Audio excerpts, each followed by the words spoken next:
So I think it shows up red on yours before it shows up red on mine as it's recording. We are live. We are live. So I am the Viking poet, Sammy McPaul, and we have with us today Eliza. who is a creative genius. So we're very, very lucky to have her present. I feel humbled. I feel humbled today with this conversation. And what is the topic of today's conversation? That is an introduction I cannot live up to, so thanks for setting me up for failure. But it's so good. I think we're going to talk about art, and you want to talk about art as beauty and aesthetics, and I want to talk about creativity as our innate state. Oh, okay. Innate state. I like that. I really like that. That kind of harkens to the soul and the spirit of humanity. So, yeah, this is very different to what we've done on previous videos, and that's why I really, really wanted to have this big conversation around this. So, I feel like as this is your first conversation through this medium, because you are an old school philosophy genius. Therefore, I think you should start with the kind of more creativity side, and we can have a discussion around that, and then we could get on to the Art aesthetics and and the art and the aesthetics and the subjective taste, shall we say? sure. Um, so with the creativity, okay, I'm gonna piggyback on something. I'm going to Okay. piggyback on Chomsky Oh, and okay.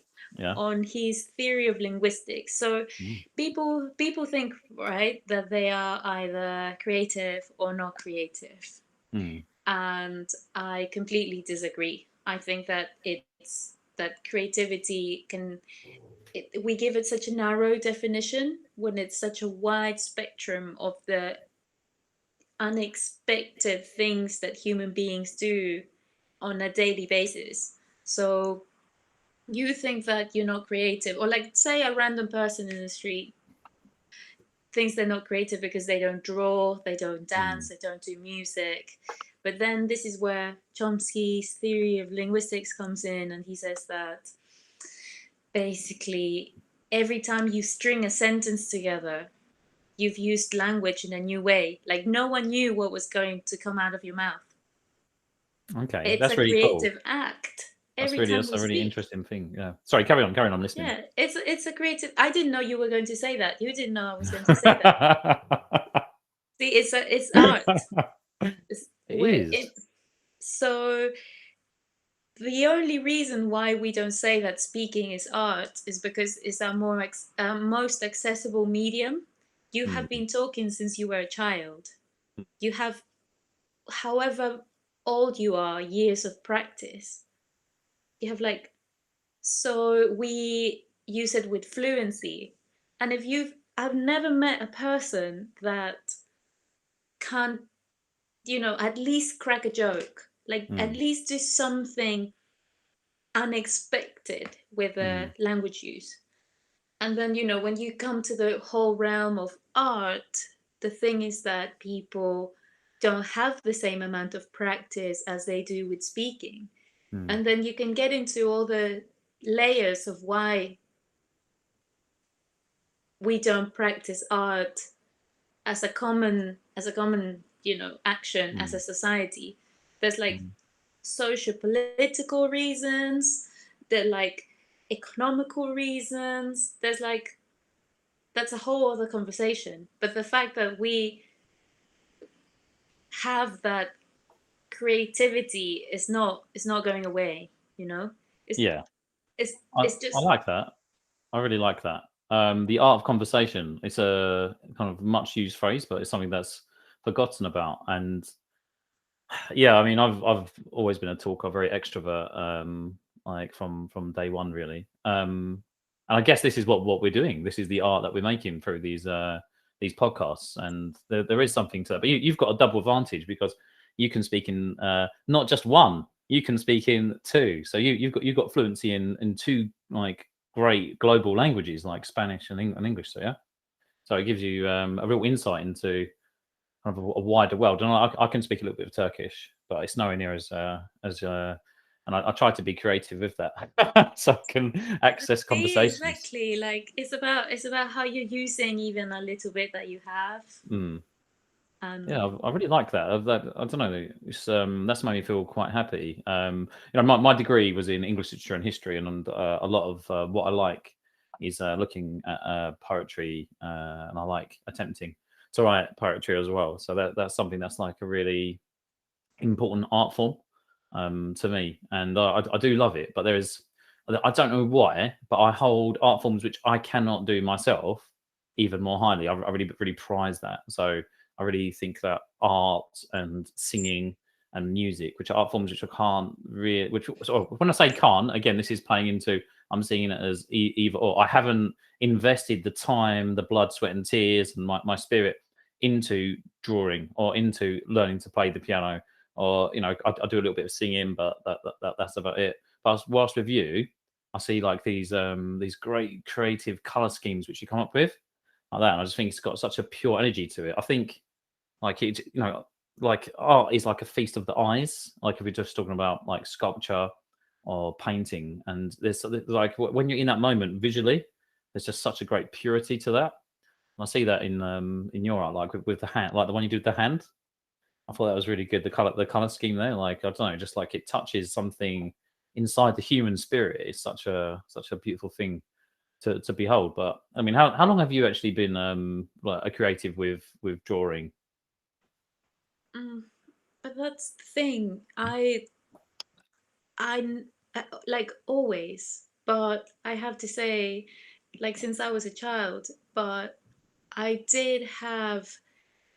I think education has a massive role in it because Mm. I my primary school was very art focused, and Ah. every child.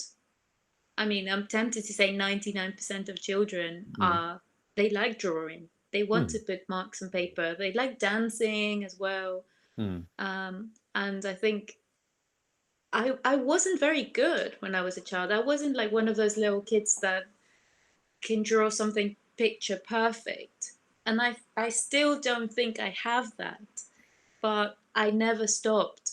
I never gave up on that. And I think that's our barrier with creativity. And that's Mm. like the only thing I can say is that at some point someone told us that we can't do something and we believed that criticism. We Yes. internalized it. Yes. I And I remember never drawing did. dragons. I never Like, did. I mean, I've had very, very close people to me tell me that I can't draw. mm, And I didn't listen. I've listened to other things, mm, but I think that's the key. Like, and also I can't draw for the art with capital A. mm, The National Gallery kind of mm, considered high art because there's levels, right? And mm. then there's art with lowercase a, which is just and it's like us being free enough to put marks on paper to enjoy Yeah. ourselves like we did when we were Mm. little, when we were children, when it was like this impulse that was just Yeah, present. that is. I mean, there is something very childlike rather than childish. I'll say childlike about the artistic process. And when we are young and we don't feel that stab of criticism, and we don't feel that anxiety when we're doing something, and we don't feel that judgment, then we are Yes, truly creative. I think that's children it. they're far more creative than adults because they haven't been indoctrinated to fit into these little boxes. So I think like Exactly. children, they just have that innate joy, don't they, to them, so that they can be more creative. But I can remember someone when I was in primary school, and I used to love dragons when I was a kid. I was like fascinated with them. I don't know why. Like so, anyway, so a big lizard thing that blows out flames. Anyway, so I was drawing this Cool. dragon, and this boy next to me, he's really nice. I'm still friends with him on Facebook, by the way. But anyway, his name was Adam, and he went, "That dragon isn't very good," and I was like, "Oh." Oh, oh, I remember, exactly. I Yeah, remember, like my little heart yeah. just went like it was cleft in twain. It broke, and I was like, what a douchebag, what a douchebag to come out with that comment. And then I just drew Yeah. loads of dragons at home, and like my mum was like super proud of them, put them up on the fridge, and then they slowly Ah, disintegrated. But I think after that point, and he was just better at drawing. He just had that clinical art with a capital Oh. A ability, and I kind of felt that always in his shadows. And I just thought, I'm not going to bother. I let that really bother me. And then when I was like 21, I did start up, like during my degree, I started just drawing and trying to learn some fine art techniques, like from learn how to draw like portraits and stuff like that. I did that for about 3 months, and I did draw some okay-ish faces, but it was just took hours and hours and hours rubbing out, starting again, rubbing out, starting again. I just found it like, I thought, well, I know people that can do this in 15 minutes, and this has taken me like 4 hours. So I thought maybe it's not my calling. Maybe I should have just given up. If I just carried on and on and on. And my daughter, she's really got into art, and she loves drawing eyes. Like I said, look, just draw one body part and do it again and again and again. You'll get better at that, and then change to another body part. So she started drawing eyes and drawing mouths, and like she looks on TikTok and looks at like other girls like her age who have really progressed in their styles. And I'm just telling her, I've told her what you said today, just like keep on, like don't give up. And what I really like is the fact that when people said, oh, your art isn't classical, like inverted commas, like, and the fact that you carried on, that's just like an enormous strength. But that's like an artistic temperament, isn't it? Just to carry on, because our famous conversation before at the stall about the famous, right, it's either Van Gogh or it's Van Hock or it's Van Gogh. I don't know how anyone wants to pronounce it, but I always find that there's a similar energy between his art and your art in the color schemes that you use. Like, is it post? I think it's called post idealism.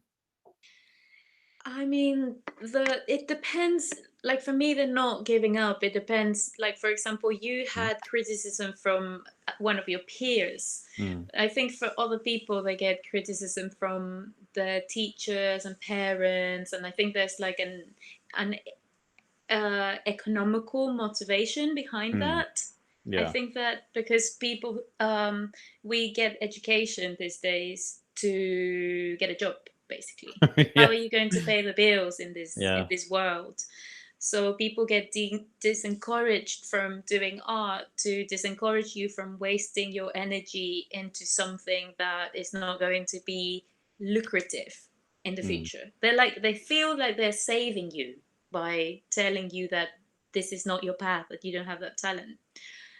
But what I found was that art has another massive realm, and it's the therapeutic side to it. Yes. And like the other day, I heard that Churchill, he liked to paint to Yes. de-stress. Yeah. He loved I painting. He was mean, quite a prolific painter. I had no idea, but if you have some like the prime minister of one of the biggest countries in the world who's going through war, and Mm. if they can use art to feel a bit better, Mm. then that could be accessible and helpful to any person, you know. And Yeah. that's the channel, say, that I tapped into, that I wasn't doing this art to sell and as a career. Mm. I do it for my mental health. Mm. Okay. That's And really interesting. yeah, that's my, and I know that there's, a whole mythology of like artists that whose mental health is not exactly tip top, and I'm Yeah. aware of that. Yeah. Yeah. Sorry, you shouldn't be laughing there. Sorry, that was quite dark. But yeah. I mean, You're terrible. oh no, I'm sorry. I'm sorry. It is true, because like obviously you've got the famous. I'm a bit obsessed with Van Gogh, and obviously you've got the ear cutting The incident. last But time we had a yeah, conversation, we yeah. talked about Van Gogh's ear Yes, yes, too. we did, we did, Yeah. and I was being a bit provocative, but now I look at him. I've completely obsessed out on him. I've been to see some of his paintings in London. I went to Amsterdam like a couple of times, and I went to his museum, and he was just full of this amazing energy, and he wasn't appreciating his lifetime, but he didn't That's care. He just it. carried on, and he was just rambunctious, and he would like sometimes he'd drink like 20 coffees in a day, like that, and just wouldn't stop painting. And then he didn't have enough money for materials, so there's this famous painting in his museum where he's done one side. He didn't have enough like materials, so he's done it on the back. So you've got this like double-sided painting, like Uh, two masterpieces but on a single side. actually, Yeah. I'm tempted to say that maybe if he didn't have art, Mm. his mental health would have been worse, Oh, definitely. Yeah. Yeah. Definitely, it was such an outlet for him. I really want to read his books. He's got some. He's got letters which he wrote to his his Right. brother. So yeah, he wrote lots of Yeah. letters to his brother, and I should have bought them and read them. I was really. That's something that I got Not to get too around to. late. You can It's not still too do it. late. It's not You too can late, still but do it. Yeah. I'm making my way through the Republic slowly at the moment. But Cool yeah, I just find beans. him so cool beans indeed.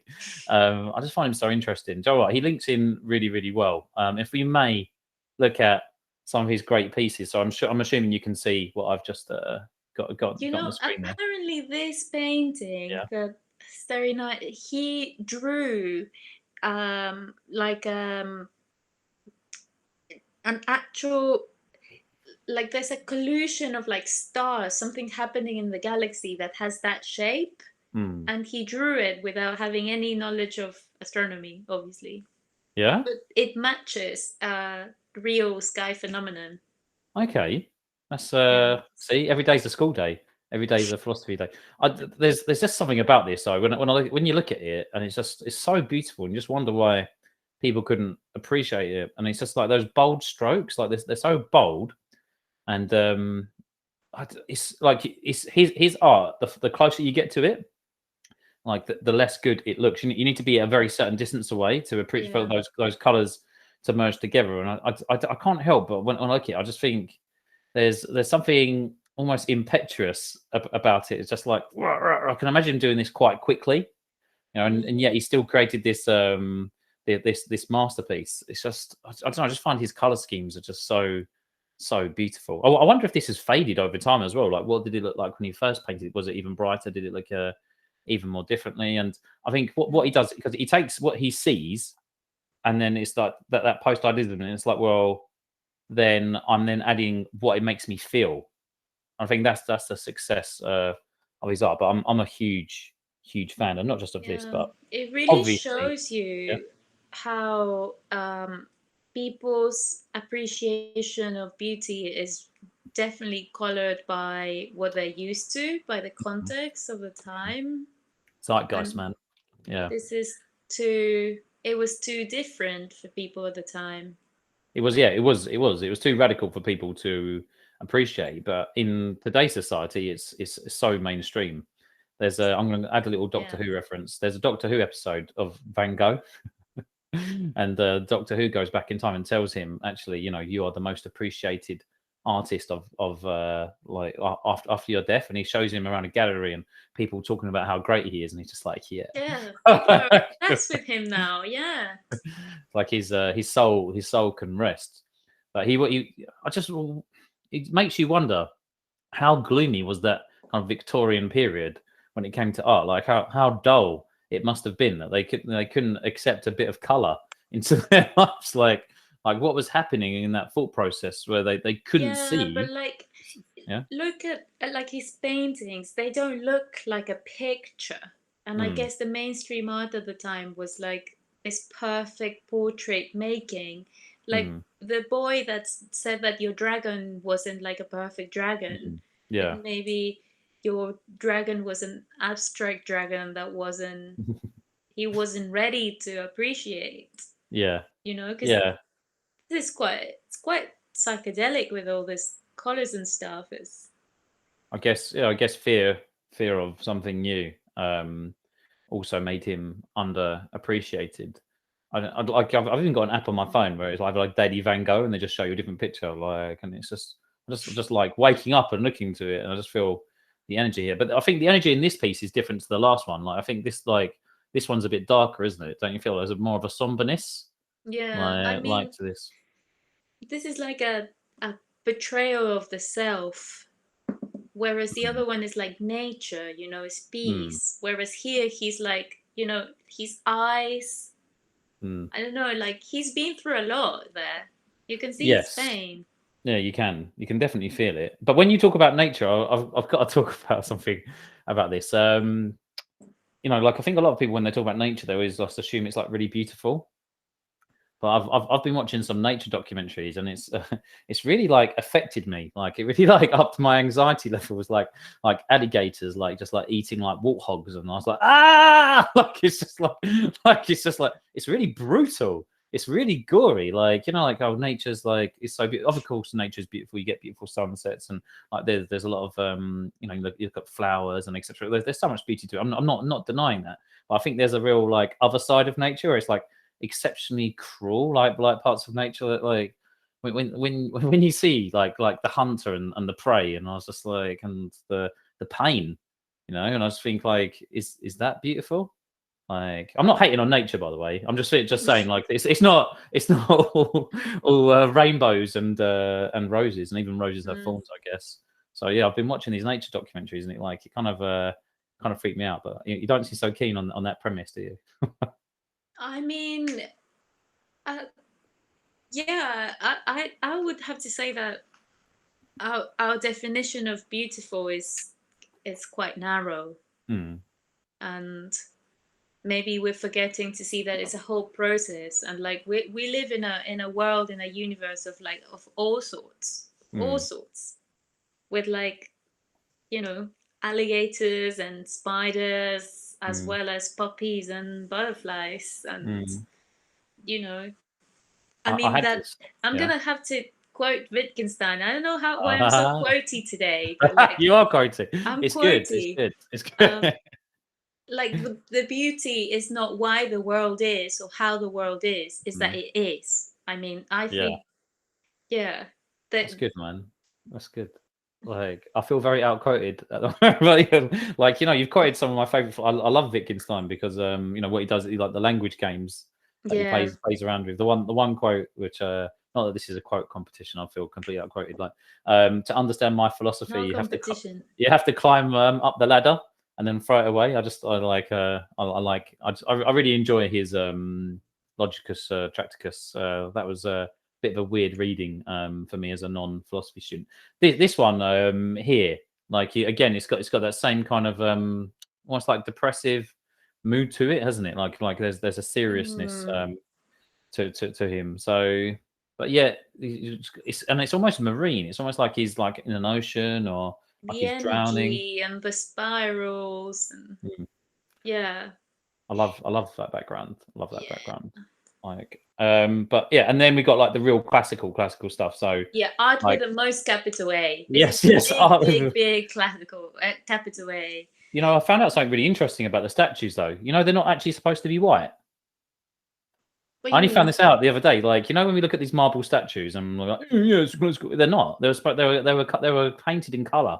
No The time, way. yes, wait, total Wayman. I only discovered this. Like, I mean, I don't. Oh, I'd have to verify the YouTube link. But I only found out, and it's just that the color has faded over thousands of years. And oh so, what we think wow, of wow, wow, classical wow. art in Rome Yeah. and Greece, like with these like white marble statues, not true. It was really gaudy. It would have been like really gaudy, and people looked at it and were like, "Wow, that's super like really bright, garish colors." So, Wow, like that was a no total. I know idea. it's a mind bender, isn't it? It's like, wow. Yeah. Like, because something completely unexpected. But Michelangelo's is, obviously you got to have like naked men everywhere. I like But that you chose that one because that yeah, one's meant to represent a brain. what the one on the left or the one on the right? The one with the fingers. Yeah. Ah. Yes. Yeah, like it's a cross section of the brain. Like, Oh. Yes, I see it. Oh, I never thought of that before. yeah. Even Hey, like, you know, we're both learning. some exchanges going on. It's great. Carry on, carry on. Anyway, what were you saying? I mean, I'm not sure which like part is what. Like some one of it is like the base of the Mm, spine, and like the medulla oblongata and the pineal gland. Like yeah. it's all there. I can't believe I've never seen Amazing. that. It's like it's hiding in plain sight. It's so Yeah. obvious now that you said that, and I can't believe I've looked at that so many times. I guess I'm fixated on the fingers touching and God bringing Yeah, Adam the to life. myth that Yeah, you're yeah, like, yeah, it's not an organ. It yeah. is. That's wow. That's fascinating. But again, this is art which when I look at it, and I will admit I'm a bit of an aesthete. When I look at this art, I find it immensely pleasurable. Like proportions, and the stories behind them I find obviously interesting, if not quite true. And then we've got someone who's kind of more in your style, I'd say, the famous Frida. Farida Kahlo. You're a big fan, yeah? I do like Frida. You know, I think she's also, I mean, she's hugely talented, but what I identify with her is that I feel like she also used art in that therapeutic way Mm. because, you know, she was bedbound Yes. and often she was in hospital and she would have like this easel made specially Mm. so she could paint in bed, and Mm. she's painting her pain. I mean, like, look at that, like the dress has got blood, like she's she's painting out her pain. Mm. There's a raw um honesty. Honesty. Sorry. There's a raw honesty to her art. And when you talk about beauty yeah, standards, what I really like is the fact that she owned her body hair. Do you know what I mean? I thought that's like, and this is like pre 20. This is like, think how long before this is, before 2021, where on sections of society this is now completely acceptable. But acceptable. yeah, so just to be so before her time, and Yeah. she was reputedly a lover of Trotsky, but I don't know quite the validity of that. That might just be a rumor. They found Mm, letters between them. They at least had a very good friendship, and she was part of this communist movement in Mexico. And I yes. don't know. I just find her life story just to be really interesting. I find her art Yes. to be beautiful and full of like just this amazing energy and honesty. And when I look at it, I just like there's something again to the human spirit. I look at it and I think that's something I enjoy. I just love looking at this, and it just makes me, to be honest, happy.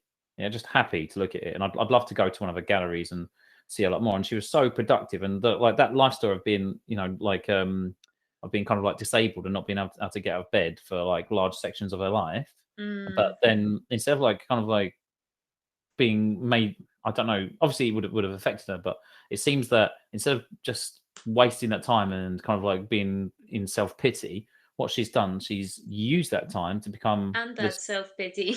Yeah, and maybe that's something to just become like this like just a master of art. And she's really popular. Like there are sections of society today that Yeah, I mean, she's an use her picture a icon. lot. She's She in is forever history. a feminist icon, I'd say. And like a really, really great feminist icon. I'm a Yeah. massive, massive fan of her. She's And you are. yeah, yeah, So I think she's yeah. brilliant. And I think the Yeah. message which she's painted out is and around beauty, female beauty standards Yeah, she's and completely confidence. embraced herself, hasn't she? Yes, Pain yes, and all, and hair, and you know, and operations, mm. and all the betrayal, and like she was strong in her principles, you know, politically as well. Yeah. It's like an authentic, just a very authentic Authentic human person. being. Yeah. Yeah, so I'm a massive massive fan of her politically, and but what might surprise some people, because I'm basically an atheist, is that I really like Christian idolatry as well. Right. Um, You I'd just like, like the gold, don't you? yeah, yeah. who who wouldn't? Obviously the halo that's taken from Egyptian. That's taken from Egyptian. Iconography. Yeah, icon or polytheism. So yeah, like like basically there's a lot borrowed, which Christianity borrowed, which I obviously mean, you can't talk about history of art mm, without Christian iconography and art in churches and cathedrals, mm, and like it's such a huge chunk of human art. it is. I was speaking to Sel about it the other day, and he was saying that you've got this kind of ideal of a virgin and a baby being born of a virgin, and this crops up in so many different religions. True, And yeah. therefore this proves that, like, from an atheist perspective, Yeah. this proves it's not true. But he was saying, I don't want to like misrepresent his words, and because I've not remembered them perfectly, but he was saying something like, well, actually this could validate the fact that there's this archetype in the human Mm, psyche, like kind of like mm, from like a more Jungian perspective, that perhaps Yes. this harkens to something which people find extremely likable across Mm. many different cultures. You know, Yeah. and it's really interesting to extrapolate a kind of sense of spirituality to that. So I was quite surprised to hear him say that. But Yeah. this was what people drew for like basically hundreds and hundreds and hundreds of years, and this was the accepted art form. I think this is more kind of like orthodox actually, Yeah. rather than Catholic, Yeah. which I find a very interesting culture. I've been Well, to that was the Istanbul. main split, wasn't it? That the Orthodox wanted Yeah, to decorate more, but yeah, it also it matches like with movements of the seasons and the planets of yeah, like yeah, absolutely, like the crucifixion of Jesus, which is also a theme in many ancient religions, and religions matches what happens in the solstice of like the sun going down and then not coming back for three yeah, days and then yeah. resuscitating on the 25th of December every year.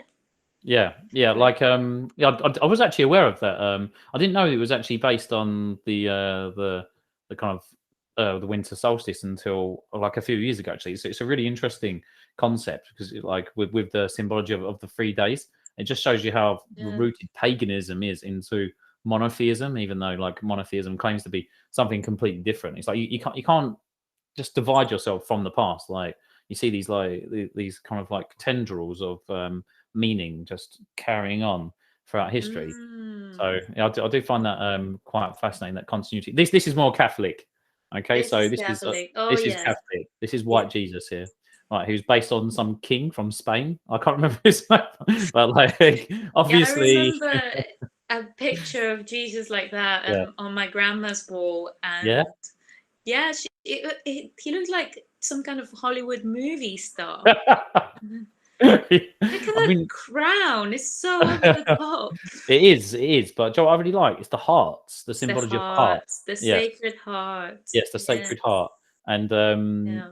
that's a real Catholic saying that the Sacred Heart. There's Catholic schools called the Sacred Heart. I mean, it's yeah, it's such a hijacking of actual of like just our human constitution, Mm, because every human has a heart.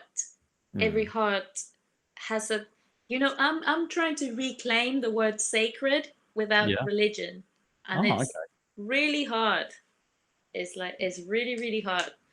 It's Well, we've got the sacred feminine there on the right. I would agree it is very hard because people will immediately think anything that's sacred is religious, but you can have sacred yeah, things which are not religious. It's just very hard for people to jump outside of that word association because they've been so indoctrinated right, to think exactly. that's what it means. But Yeah.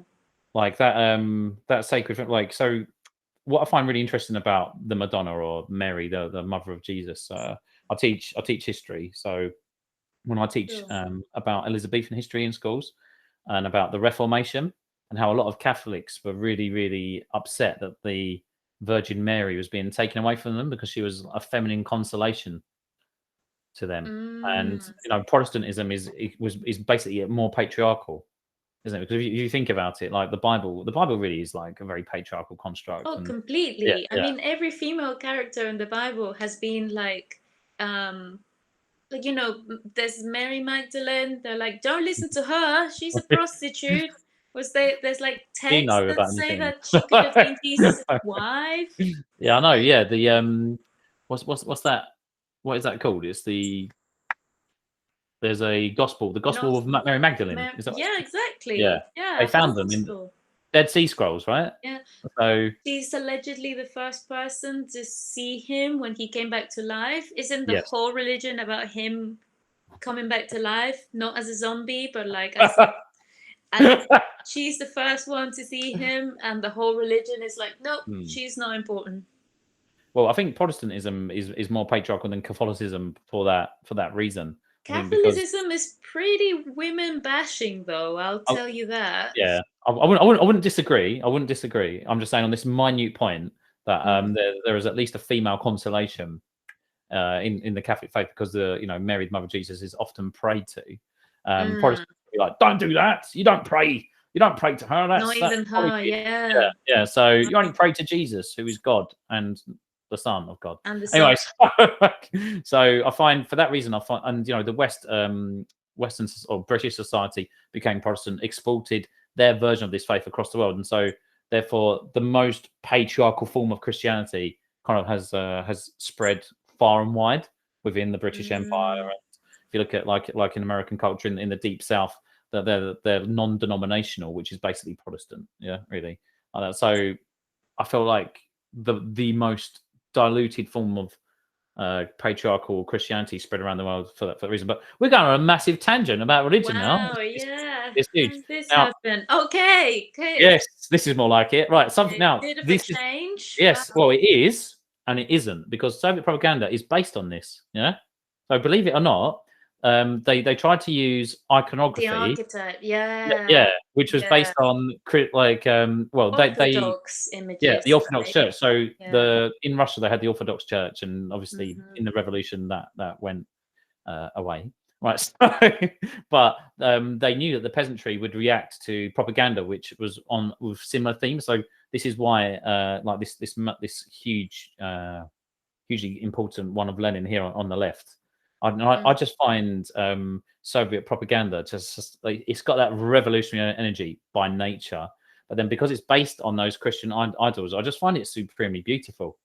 I'm just like, wow, Mm. look at this. It's so bold, so brave, like trying to create this new world. Yeah. I mean, you can see how everything is like of mythical proportions. And like, the Bolshevik, the word Bolshoi means big. It's all Yeah. about this like grandness. Okay. But what I'm uncomfortable with is that many any artist that didn't want to work for them was sent to a gulag, and that's not cool. Yeah, I know there was a fashion. Well, this is the thing. Like the USSR was the first experiment of communism, socialism, and it went very, very wrong, very, very quickly. Mm, For a large, and for large reasons because of the corruption of mankind. In other reasons, because it was being attacked from outside. As soon as it came yeah. into being, it was attacked by 14 external countries. So I feel that it's probably the most criticized state in history, and there was a lot of evil done there. But then I don't think that other countries are criticised to a commensurate equal way. We're like, oh, this is really bad. This happened to the Soviet Union. It's like, well, let's look at the history of America, or let's look at the history of Britain. Oh no, that's okay because these states still exist. So I don't feel there's an even-handed criticism of those two states. And if you look at the British Empire and what's happened there, it's really swept under the carpet. What's happened in comparison? I'll give you an example, like the Bengal famine during World War II. Right. Like about 5 million between, we don't know the exact numbers, but certainly millions and millions have died in famine. And Churchill said, well, they breed like rabbits. Oh. And Leo Amery, who was not a socialist, he was a conservative prime minister. He wrote in his diaries that Churchill had no differences in his views towards the people of India than Adolf Hitler. So I feel like we need to be like really, really even-handed and kind of more introspective in the UK about like some people that we cherish. When we look at Winston Churchill and we celebrate him for fighting the Nazis in World War II, are we looking at the whole man, or are we just cherry picking like Yeah, his, yeah, yeah, yeah. his legacy? I really like. Sorry, and now to go back to the art. I really like that space. That space. Like we're going to go into space. We're going to win this space race. I It's really really love. like aggressive as well. Like, it looks like it always has this certain theme of war going on, like Yeah. attack and rockets and bombs. Very phallic, yes. I mean that space Hmm. race. It was is all in the background of obviously the arms race between the USSR and the USA, and the Yes. USSR was winning that rocket technology race like until um, obviously America landed the first man on the moon. But before then, the Russians were the first, or sorry, the Soviet Union, the first one to get Sputnik, a satellite in space, first one to get Yuri Gagarin, a man in space. These were huge, huge human accomplishments. And the Sure. classic question, which I Sure. say is, if you go to a British person and say, "Who's the first man in space?" Who do they say? Neil Armstrong. Do you know what I mean? So, like, it's like all this human accomplishment is forgotten or brushed under the carpet because it's not the right human accomplishment. Oh, the Russians, the Russians. We live in a very Russia-phobic society. I feel. Hey, and this is very different. Yeah. So here we have some divine or sacred feminine here. I love these posters. I was almost going to get that one on the left as a tattoo. I'm very very thinking about that. I love that one on the left. It's Russian women pick up your guns. It's a World War II poster. Yes. Right.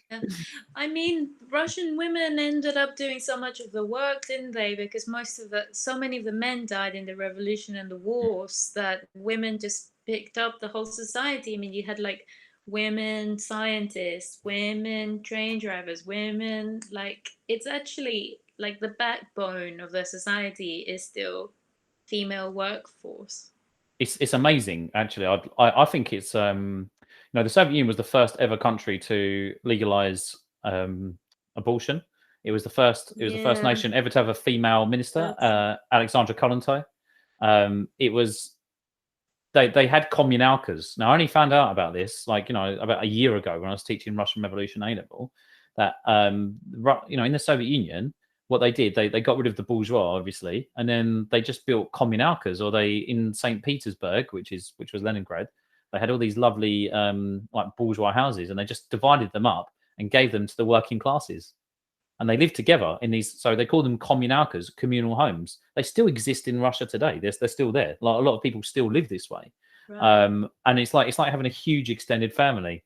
It's really, really interesting. Like, can you imagine living like with 20 other people? But it's communal. They all have to look after each other. They all have to clean. They have rotas, and it's like, I value my privacy. So I was thinking this isn't very good. But I work with a Russian teacher at the school, and she was telling me actually no, like when say if a boy or a girl came home and did well on a test, the whole communalka would celebrate. So you got about 50 people celebrating that success. Wow. You have this whole so it takes a commune to raise a child, and women would be able to pool their childcare, so they wouldn't be isolated and like, oh, I've got these children to look after. Like, no, there would always be people there who would embrace that childcare and look after your children if you had to go to work. Wow. So the Soviet Union was massively forward thinking when it came to the emancipation of women. It's a very forgotten narrative. I like to say. No, I'm not denying that overall men still retain most of the power. I'm not denying that. I think it was the first state to try and do the most to kind of alleviate that, at the very least, anyway. So yeah, I think these are and I just love the color schemes like that. That revolutionary red is very it's very very bold, isn't it? Like, I've got a deep appreciation I of think this. I'm speaking. there's just something to me, right, that feels a Mm, little bit odd slash really wrong yeah, about taking every impulse in the human spirit towards our mythology and who we are and what do we believe in, and mm, placing basically all our faith in the state. yeah. Because you see that Okay. lady pointing at the moon has got like the logo of the state, and it was Yeah. God, Yeah. whatever representation you can have of a Mm, higher power, whatever, is replaced by the state. mm. Okay. So you would you not see yourself as a Marxist then? Like, No, no? All right. I didn't know no, that. I thought you was absolutely more not. okay. All right. I thought you were more inclined that way. Awkward. No, no, it's fine. It's fine. Like, this is what these conversations are about. This is why we have these conversations. Yeah. Like, okay, but you're a feminist, right? You see yourself as a Oh feminist. yeah, yeah, yeah, Yeah. yeah. I mean, Okay. it's I was born in the Soviet Union. You was born in the Soviet Union. Yeah, I Oh was. God, just these truth bugs just come out more and more. Yeah. Okay, which part of the Soviet Union were you born in? Um. So the year I was born in. It was the Mhm. last year of the Soviet Union. So Cool. after my birthday, it Yeah. completely dissolved. But which And part? in Belarus, Wow, that's really cool. Oh man. All right. Okay. it was still my birth certificate still says USSR. A child of the USSR. Wow. Okay. That's Yeah, and yeah. I'm not. I don't think I'm a Marxist. No.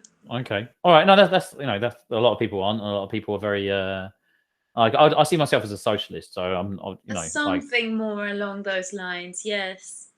and then we have da da da da da Oh my da. God, Look what at are you this. doing? So look at no, this is wonderful, honestly. Joe, when I see these color schemes, I see the symbology. I think that hand's really good. So you're saying like, oh, I think your art has been on a journey, It's and when I old. it might be. Oh, okay, all right, sorry. No, All right, it that's might be. okay. That's okay. Yeah. So when did you draw that hand one then? I think it was maybe 2014. Yeah. Okay. Wow. Okay. I That, think that hand looks quite classic. I think that looks like it's a but good hand. that's the thing that I don't Mm, have any artistic training. So you're mm, just putting stuff up there of me trying to learn how to draw a hand, yeah. like Okay. taking pictures of my hand or looking in the mirror, going on Google and seeing like where does the light hit, almost like Mm, what the I imagine like people when they didn't have cameras used to do. yeah. Yeah. I guess I really like the nature in there as well, and I don't know. I've always just liked the. So you've always usually got a theme of nature, and you just use these really bright colors. Like, do you know what you're going to create before you create it? Have you got an idea in your head? Oh, I'm going to do this. Like, do you plan it, or does it just manifest out? What happens? Yes, sometimes. Well, uh sometimes there's a plan, or sometimes it's yeah, just sometimes yeah. there's a plan. Okay. Not very often. I think i think that a blank piece of paper can be really intimidating, Mm, and you can plan even if you do art as therapy or you do art for your own fun. mm, You can plan, you can do drafts and stuff, mm. and I mean improvising is also really fun, Yes. and not every piece that you make is going to be like a completed piece or whatever, Mm. but Yeah. I I guess think it's a that bit like yeah. Carry on. Sorry. Sorry. having like an idea like, oh, draw I want to draw this, this tree I saw outside, or I want to draw this like what I imagine uh, Mars looks like, or something like that, Mm. or the moon. I think that's okay. I think I think I plan quite a lot. Yeah. Cool beans. Like art Same. provokes strong debates and strong opinions. So what like this is my aesthetic kind of so this is like Otto von Dix, who by the way Hitler Ah, yeah. also didn't like, and I don't- when I don't like looking at Who didn't disgusting like things. him? Hitler. I mean Wow. I mean he didn't like he had a very low disgust threshold, and I think I've got a similar trait of disgust. Like some things like really disgust me, and I just don't like looking at it. Like, and I think like, why would someone want to create something that people actively don't like to look at? I find that really odd. I think there's a process of exteriorizing Mm, any emotion. And like mm. art can be any emotion. And there's like this exalted emotions, like it's so beautiful and nature and stuff, but we don't feel like that all the time. That would be a lie. Yeah, yeah. That would It be a would, it would, it would be a lie. yeah. It would be a lie. But then to The manifest the ugliness and then the spend one on the hours and right is hours. like Yeah, it's death, right? And decay. it is. And I feel like there's time and space for that, because as a society we're very squeamish. Yeah, I am. I am squeamish. Like I am like I've got this memory like when I was a kid, yeah, and I was watching Saturday morning TV. I think it was called Live and Kicking, and they had this lemur on it, right? And they gave the lemur a banana, okay, and the lemur was like, and the banana mushed, yeah, all over its face. And then after that, I could not eat a banana. Yeah, I could not eat a banana for like 20 years. Yeah, so I could not. I was like, every time I thought, I was like, "Whoa," like that, like literally just think of this lemur with all the banana mush. It was just so disgusting. I remember, like, I was like, it's just like horrified, but I couldn't stop watching it. I was like, "Ugh," like that. So I've got a very low disgust threshold, very very low. It got you obsessed as well. Evidently, evidently, like this, like I don't know who's. I just wrote ugly art into Google, so I can't credit this, but Like, I mean, it's odd. It's odd why you spend hours and hours and hours drawing something it's like this. yeah, it's really like technically good. Mm. You know, like look at Yeah, that fabric, it's like perfect. yeah, and the hands are good. Um, but you don't like the subject. Well, I don't think that's anyone's genuine face. Like, if it is, like, Yeah, feel because sorry. you don't know. Maybe he's like, maybe the artist, he, she, they are doing a joke, or Maybe. maybe it Oh, was like a famous actor of the time, or mm. I Yeah. mean, I just think that art comes from any strong emotion, any like the detail of a strong emotion. Yeah. I mean, I'm not so against, like poetry that can be quite angry or morose. I'm not against that. I don't know. It's something about the The visual, visual. yeah, which I find offensive. And this one, oh, I cannot stand. This is like from a Aphex song, Aphex Twin song. And I remember first seeing this, and the video is just horrible. It's like he's this monster, weird looking monster. He's like screaming to this granny's face for like a full 5 minutes. And I'm like, why do This people listen to that? You know, like what? Why would you want to watch that? It's really disturbing. You know, that's like a real the nightmarish. disturbingness. I mean, maybe that's what he's tapping into, you know, like that strong reaction in human beings. Like, what could be the worst thing possible? Yes, a monster screaming at a granny and tapping into that. Don't. I'm taking it off now. I'm disgusted with it. Anyway, so It's not don't shoot nice. the It's puppy. not nice. No, it's not. No. They got a phrase: "Don't shoot the puppy" in business. Yeah, like, and then you get people that are puppy shooters because they're willing to do things that offend people and push Yeah, further. what do So they want? Attention?